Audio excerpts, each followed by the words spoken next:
ಗುಡಿಹಳ್ಳಿ ತಾಲೂಕಿನ ಹಾರಕನಾಳು ಗ್ರಾಮದಲ್ಲಿ ಇಂದು ಫಸಲ್ ಭೀಮಾ ಯೋಜನೆಯಡಿ ರೈತರಿಗೆ ಸಿಗಬೇಕಾದ ವಿಮಾ ಹಣದಲ್ಲಿ ಮಧ್ಯವರ್ತಿಗಳ ಹಸ್ತಕ್ಷೇಪ ಹೆಚ್ಚುತ್ತಿರುವುದನ್ನು ಖಂಡಿಸಿ ರೈತರು ಹಾರಕನಾಳು ಗ್ರಾಮ ಪಂಚಾಯಿತಿಗೆ ಮುತ್ತಿಗೆ ಹಾಕಿ ತೀವ್ರ ಪ್ರತಿಭಟನೆಯನ್ನ ನಡೆಸಿದರು.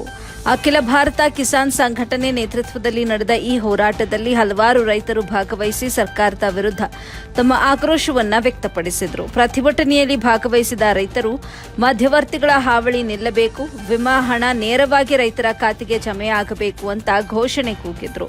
ಫಸಲ್ ಭೀಮಾ ಯೋಜನೆಯ ಉದ್ದೇಶ ರೈತರನ್ನ ಸಂಕಷ್ಟದಿಂದ ರಕ್ಷಿಸುವುದಾದರೂ ಕೂಡ ಪ್ರಾಯೋಗಿಕವಾಗಿ ಮಧ್ಯವರ್ತಿಗಳ ಹಸ್ತಕ್ಷೇಪದಿಂದ ರೈತರಿಗೆ ಅನ್ಯಾಯವಾಗ್ತಾ ಇದೆ ಎಂದು ಅಖಿಲ ಭಾರತ ಕಿಸಾನ್ ಸಭಾ ಜಿಲ್ಲಾಧ್ಯಕ್ಷ ಗುಡಿಹಳ್ಳಿ ಹಾಲೇಶ್ ಆರೋಪಿಸಿದರು.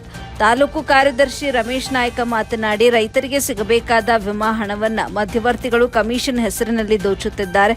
ಸರ್ಕಾರ ತಕ್ಷಣವೇ ಇದನ್ನ ನಿಲ್ಲಿಸಿ ನೇರ ಹಣ ವರ್ಗಾವಣೆಯನ್ನ ಬಲಪಡಿಸಬೇಕು. ನಾವು ಬೆಳೆ ನಷ್ಟ ಅನುಭವಿಸಿದ್ರು ವಿಮಾ ಹಣ ಸಿಗಲು ಕಚೇರಿಗಳಿಗೆ ಸುತ್ತಾಡಬೇಕು. ಮಧ್ಯವರ್ತಿಗಳಿಲ್ಲದೆ ಯಾವುದೇ ಕೆಲಸ ಸಾಗೋದಿಲ್ಲ ಎಂಬಂತ ಪರಿಸ್ಥಿತಿ ನಿರ್ಮಾಣವಾಗಿದೆ ಎಂದು ತಮ್ಮ ಅಸಮಾಧಾನವನ್ನು ವ್ಯಕ್ತಪಡಿಸಿದರು. ಪ್ರತಿಭಟನೆಯ ಸುದ್ದಿ ತಿಳಿದು ಸ್ಥಳಕ್ಕೆ ಹರಪನಹಳ್ಳಿ ತಹಶೀಲ್ದಾರರಾದ ಬಿವಿ ಗಿರೀಶ್ ಬಾಬು ಭೇಟಿ ನೀಡಿ ರೈತರ ಮನವಿಯನ್ನ ಸ್ವೀಕರಿಸಿದರು. ವರದಿ Prabhu K, AB news Kannada, bureau ಮುಖ್ಯಸ್ಥರು, ವಿಜಯನಗರ ಜಿಲ್ಲೆ. ವಿಧಾನಸಭಾ ತಾಲೂಕು ಮಂಡಳಿಯಿಂದ ಏನು ಈ ದಿನ ಹೋರಾಟವನ್ನು ಮಾಡ್ತಿದ್ದೀವಿ. ಎಐಕೆಸಿನ ಜಿಲ್ಲಾಧ್ಯಕ್ಷರಾದ ಕಾಮ್ರೇಡ್ ಗುಡಿಹಳ್ಳಿ ಹಾಲೇಶ್ ಅವರೇ, ಭಾರತ ಕಮ್ಯುನಿಸ್ಟ್ ಪಕ್ಷದ ತಾಲೂಕು ಸಹಕಾರ ಅಧ್ಯಕ್ಷ ಮತ್ತು ವಿದ್ಯಾರ್ಥಿ ಸಂಘಟನೆ ರಾಜ್ಯ ಕಾರ್ಯದರ್ಶಿ ಕಾಮ್ರೇಡ್ ದೊಡ್ಡ ಅವರೇ, ಕಾಮ್ರೇಡ್ ಹನುಮಂತ ನಾಯ್ಕ ಅವರೇ, ಕಾಮ್ರೇಡ್ ಎಡಿ ಹಾಲೇಶ್ ನಾಯ್ಕ ಅವರೇ, ನಾಯ್ಕ ಅವರೇ, ಮಂಜಾ ನಾಯ್ಕ ಅವರೇ, ಹಾಗೆಯೇ ಇಲ್ಲಿ ಬಂದಂಥ ಎಲ್ಲ ನನ್ನ ರೈತ ಬಂದವರೇ, ಆದ್ಮೇಲೆ ಇವತ್ತು ಪ್ರಧಾನಮಂತ್ರಿ ಫಸಲ್ ವಿಮಾ ಯೋಜನೆ ಅಡಿಯಲ್ಲಿ ಇವತ್ತು ಕಿಸಾನ್ ಸಭಾ ನೇತೃತ್ವ ಬೆಳೆ ಮೇಲೆ ಆಗಿರೋಂಥ ಅನ್ಯಾಯನ ಸರಿಪಡಿಸ್ಬೇಕಂತ ಕೋರಿದ್ದೀರ. ಈಗ ಇದಕ್ಕೆ ಏನೇನು ನಾರ್ಮ್ಸ್ ಇದೆ ಅಂತ ಅದೊಂದು ಪಟ್ಟಿ ಮಾಡಿ, ಯಾರು ಓರಿಯೆಂಟಲ್ ಇನ್ಶೂರೆನ್ಸ್ ಎಸ್ಪೆಷಲಿ ಅವ್ರನ್ನ ಯಾರಿದ್ದಾರೆ ಈ ಡಿಸ್ಟಿಕಲ್ಲಿ ಅವ್ರು ಕರೆಸಿ ಮುಖಂಡರನ್ನ ಒಂದು ಸಭೆಯನ್ನು ಇದು ಮಾಡಿ ಮತ್ತು ಅದಕ್ಕೆ ಎಲ್ಲ ಪಿ ಡಿ ಒಗಳನ್ನ ಬರೋಕ್ಕೆ ಅವತ್ತು ಕುತ್ಕೊಂಡು ಎದುರಿಗೆ ಡಿಸ್ಕಸ್ ಮಾಡೋಣ. ಈಗ ಸುಮ್ಮನೆ ಈಗ ರೈಟಿಂಗ್ನ ಕೊಟ್ಟು ಅವರಿಂದ ರಿಪ್ಲೈ ಕೇಳೋದೇನು ಇದಿಲ್ಲ. ಅವ್ರೇನು ಅಲ್ಲಿ ಫೀಡ್ಬ್ಯಾಕ್ ಬರುತ್ತೋ ಅದ್ರ ಮೇಲೆ ಬೇಕಾದ್ರೆ ನಾವು ಆ್ಯಕ್ಷನಿಗೆ ಬರೆದ್ರು ಅದು. ಇದನ್ನು ಮೊನ್ನೆ ಜಿಲ್ಲಾಧಿಕಾರಿಗೆ ತಾವೇನು 4 ಬೇಡಿಕೆಗಳನ್ನ ಕೊಟ್ಟಿದ್ರೆ ಇನ್ನು ಸಕಾರಾತ್ಮಕ ಸ್ಪಂದಿಸುವಂತೆ ನಾನು ಶಿಫಾರಸು ಮಾಡ್ತೀನಿ. ಅದೇ ರೀತಿ ಒಂದು 15 ದಿವಸದೊಳಗೆ ಮೀಟಿಂಗ್ ಕರೀರಿ.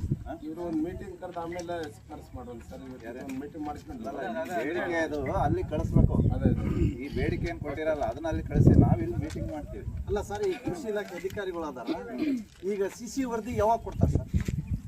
ಇದು ಮುಂಗಾರಿಂದ ನೀವು ಹೇಳ್ತೀವಿ, ಮುಂಗಾರಿಂದ CC ವರದಿ ಏನಾಕೈತಿ ಅಂತಂದ್ರೆ, ಈಗ ಇನ್ಶೂರೆನ್ಸ್ನವ್ರು ಅವ್ರಿಗೆ ಕನ್ಸಲ್ಟ್ ಇಲ್ದಂಗೆ ರೆಡಿ ಮಾಡ್ತಾರೆ.